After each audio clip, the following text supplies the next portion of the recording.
ప్రతిఘటన టీవీకి స్వాగతం. క్షణక్షణం మీకోసం. విజయవాడ సామాన్య భక్తులకు అమ్మవారి దర్శనం కల్పించడంతో పాటు ఎలాంటి లోటుపాట్లకు తావు లేకుండా సమన్వయంతో దసరా శరన్నవరాత్రి ఉత్సవాలను విజయవంతం చేయాలని జిల్లా కలెక్టర్ జి సృజన అధికారులను ఆదేశించారు.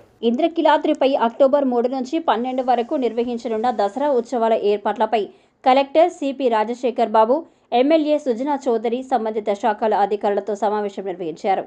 మూల నక్షత్రం రోజు అమ్మవారికి రాష్ట్ర ప్రభుత్వం తరపున ముఖ్యమంత్రి చంద్రబాబు పట్టు వస్త్రాలు సమర్పించనున్నారని, అందుకు తగిన విధంగా ఏర్పాట్లు చేయాలని కలెక్టర్ తెలిపారు. ఉత్సవాల్లో భాగంగా వివిధ అలంకారాల్లో అమ్మవారు భక్తులకు దర్శనమివ్వనున్నారు.